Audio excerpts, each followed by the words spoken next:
Bismillahirrahmanirrahim. Assalamualaikum warahmatullahi wabarakatuh. Selamat pagi anak-anak. Berjumpa lagi pada channel Pak Guru SD.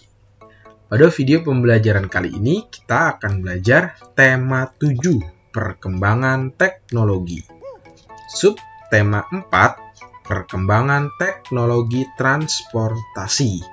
Pembelajaran 2.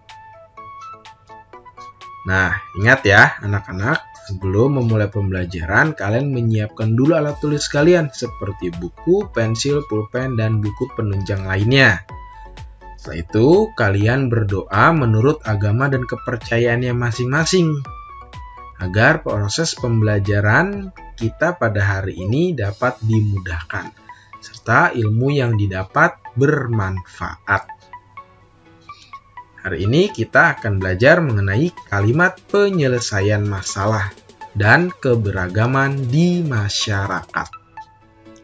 Oke, kita mulai pembelajaran hari ini.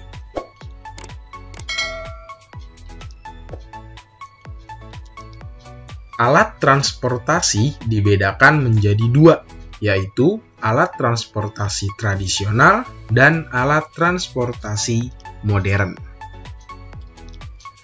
Nah, ini adalah alat transportasi tradisional, yaitu masih menggunakan tenaga manusia dan hewan. Seperti apa sih contohnya? Ya, yang pertama itu ada perahu. Nah, ini masih menggunakan tenaga manusia untuk mendayungnya ya, berpindah dari satu tempat ke tempat lainnya, atau untuk menjalankan perahu tersebut. Kemudian ada sepeda. Nah, ini juga masih menggunakan tenaga manusia kita untuk mengayuh sepeda agar sepeda itu dapat berjalan.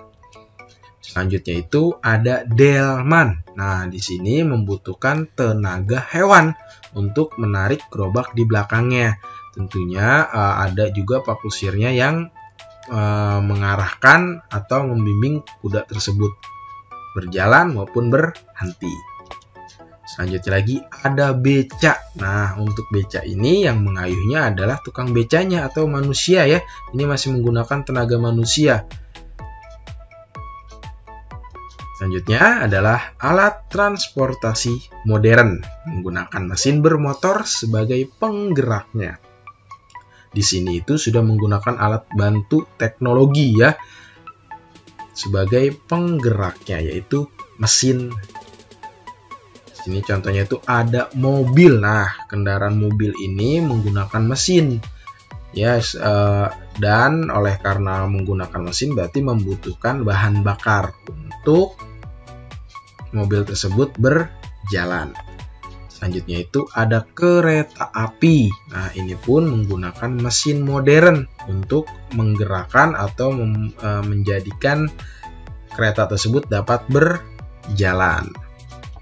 Selanjutnya lagi ada pesawat terbang. Nah, ini tentunya menggunakan mesin sebagai penggeraknya ya, karena ini itu tidak mungkin manusia itu bisa menerbangkan pesawat tanpa ada bantuan teknologi. Lagi selanjutnya itu ada jet ski nih atau speedboat ya, perahu dengan menggunakan mesin di belakangnya. Perahu ini itu lebih cepat tentunya dari perahu yang kita dayung dengan tenaga manusia, karena ini menggunakan tenaga mesin.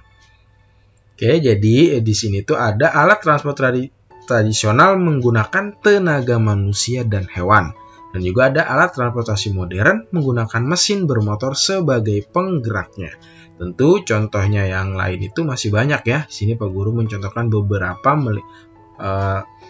dari transportasi tradisional dan transportasi modern.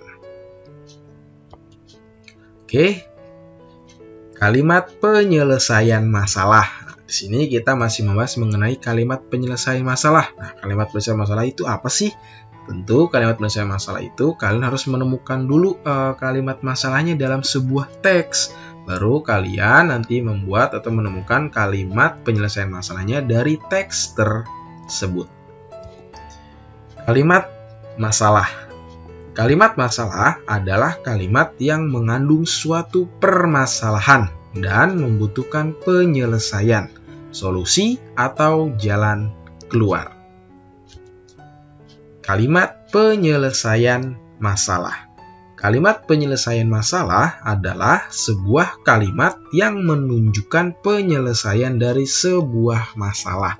Tentu, kalimat penyelesaian masalah ini adanya setelah kalimat masalah ya. Jadi, temukan dulu kalimat masalahnya, baru nanti kalian bisa menuliskan atau menemukan kalimat penyelesaian masalahnya. Oke, di sini ada sebuah teks ya, yang berjudul transportasi air. Masyarakat pada masa lalu menggunakan alat transportasi air seperti perahu dayung, rakit, dan perahu layar. Perahu dayung dan rakit digerakkan oleh kekuatan tenaga manusia, sedangkan perahu layar digerakkan oleh tenaga angin dan tenaga manusia. Seiring dengan ditemukannya mesin bermotor, masyarakat kini menggunakan perahu bermotor dan kapal sebagai alat transportasi air. Kapal-kapal modern dapat mengangkut barang berton-ton serta dapat menempuh jarak yang sangat jauh. Bahkan, kini sebuah kapal besar dapat digunakan sebagai landasan pesawat tempur. Kapal ini dinamakan kapal induk. Nah, dengan seiring perkembangannya waktu dan zaman, perubahan dari alat transportasi yang masih menggunakan manusia atau hewan, sekarang sudah ditemukan mesin bermotor, sehingga mobilitas atau pergerakan orang dari satu tempat ke tempat lain dapat dengan cepat berpindah, karena teknologi dan juga mesin bermotor itu dapat mempersingkat waktu perjalanan setiap orang dari satu tempat ke tempat lainnya. Itu adalah pada masa modern sekarang. Nah, pada masa lalu itu kita masih membutuhkan waktu yang sangat lama karena memerlukan tenaga manusia atau hewan itu tentu selagi kita membutuhkan tenaga lebih atau kita capek dan lain sebagainya, tentu kita harus istirahat dulu. Itu memakan waktu yang cukup lama. Dengan ditemukannya mesin bermotor, yang penting kita bisa mengisi bahan bakar untuk kendaraan tersebut, maka kendaraan tersebut dapat berjalan dengan lancar dan cepat sampai tujuan. Oke, dari kalimat ini kita tentukan kalimat masalahnya. Kemudian kita temukan juga kalimat penyelesaian masalahnya. Oke. Jadi di sini ada kalimat masalahnya, yaitu transportasi air pada masa lalu masih menggunakan kekuatan tenaga manusia dan tenaga angin. Nih kalimat masalah dalam teks ini ya. Kemudian kalimat penyelesaian masalahnya adalah seiring berkembangnya zaman, saat ini transportasi air sudah menggunakan mesin bermotor, sehingga lebih mempermudah pekerjaan manusia dan dapat mengangkut beban lebih besar dibandingkan pada masa lalu. Oke ya, anak-anak paham ya? Jadi kita temukan dulu kalimat masalahnya dalam teks tersebut.